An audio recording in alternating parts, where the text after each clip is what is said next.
Hey everybody, what's up? It's Carl. This is, I think, part 4 of Triumph Shenanigans. So, a few main goals for today. I picked up a few parts and pieces. Namely, this is a Ultra Shield race product seat from a Spec Miata. Fits me pretty well. Probably the only, bucket style seat other than stock or like Miata stuff that's gonna fit in here. Although I guess it is Miata stuff. Technically, driver seat's trash. Car's gonna be an autocross car, so they're useless. Minimal bolstering. The padding's kind of out of it and getting expelled out of them. So done with that. Started flushing coolant the other week, and the radiator started just pouring out of the tubes. So I ordered a new radiator. The old eBay special. Not bad for 70 bucks, 80 bucks, whatever it was. I mean, really can't complain about that price. Dirt cheap. As long as it doesn't leak. Got the cheapy because I know the motor kind of rough on the inside and the cooling system. So as I'm flushing it, if this gets clogged and I have to get another one or have to spend some time to clean this out, I'm not going to be too entirely upset about it. Whereas if I spent like 300 bucks on a decent radiator and it got clogged right away from cooling system contaminants, then I'd be a little mad. So I don't know if this fan's going to fit yet. I need to kind of do some measuring, make a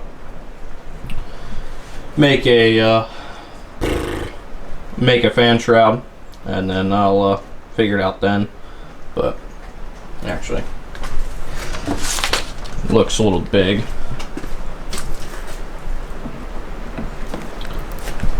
Honestly, it could probably work if I seal these areas off. Then I probably don't even need to make a shroud for the rest of it. Should cool better than that, I'm hoping. I'll have to compare. I'll have to see if that even works. I don't even know. Then, yeah, so I'm going to get started on it. Pull the fan out, pull the radiator out, put a new one in, and see what the heck I want to do about a fan and shroud and all. And maybe I'll compare the two. Once that's done, I'll get coolant in it, coolant flush stuff, and then we'll see about how mounting that thing goes. I might test fit it now because I'm kind of anxious to see, which I think I'm just going to do that anyway. Oh yeah, I did hit the floor with some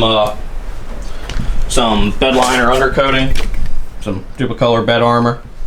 So it's got some texture now, so it's a little less slippery and should protect the Pour 15 pretty well. I might have to hit it with a second or third coat here because there's some spots where I still think I see the Pour 15 coming through.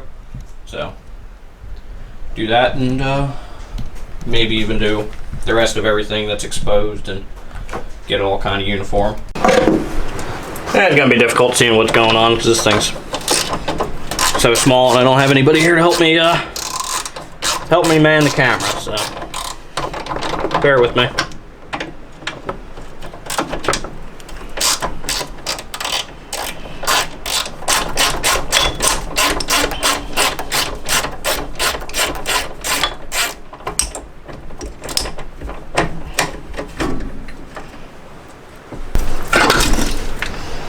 And the fan's out. That was easy.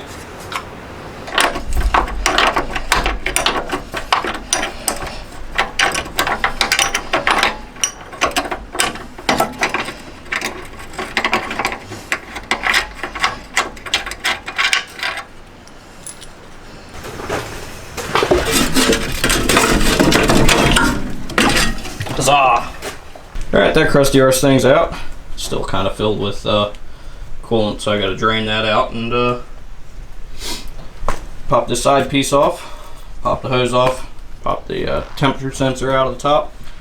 Probably figure out a way to test that sensor to make sure it's good, and then new one goes in. Cool.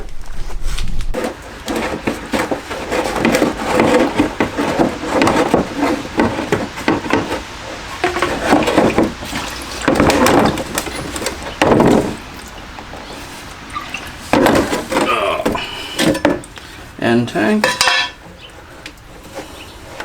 rubber grommets,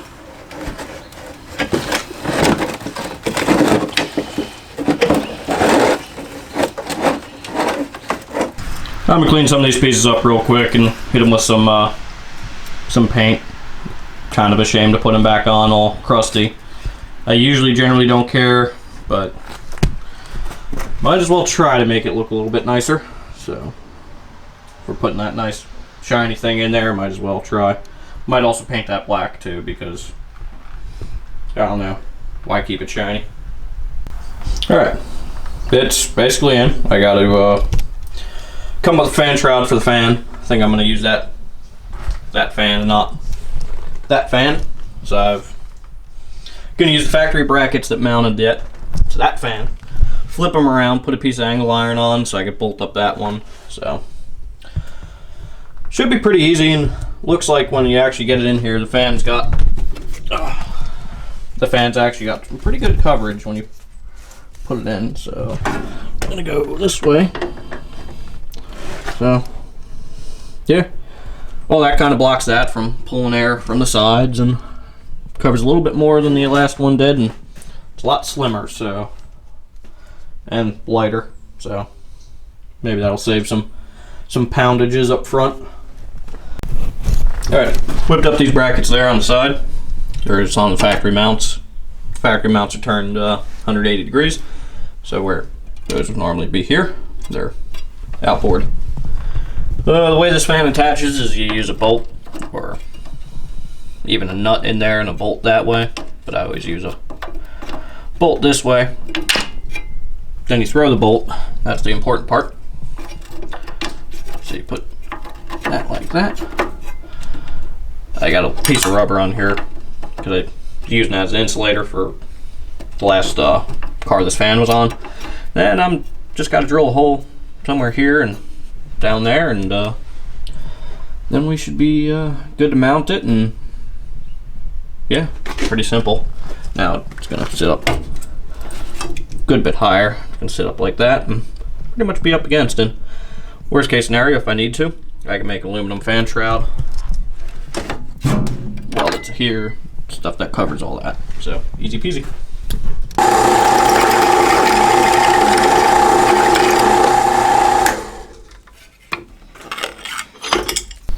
Alright, after much fiddling, radiator's in.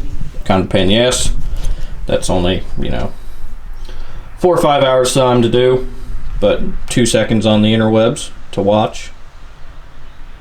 Yeah, so I guess next thing's hoses and see if we can flush the cooling system, and hopefully I'd guess it's not blown. These things are known for that. Hopefully not. So we'll see. Alright, the radiator's completely in. Coolant hoses are on. I got some coolant flush stuff in the motor along with some water. So right now I don't think I have enough fuel in the tank to pick it up and have it run for a while, so I need to go get fuel, get some hose clamps for the fuel lines. I know there's a few that don't have it, and then yeah, then I should be able to run it. I've been trying to also come up with a way to get the damn throttle cable to work right,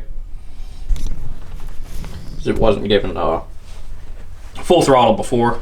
So I just need to mess with it some more and see if I can get that squared away and go from there. So alright, stay tuned. Remember, subscribe, all that good stuff, and then you'll see this thing on a track here soon, hopefully. Alright, catch you later.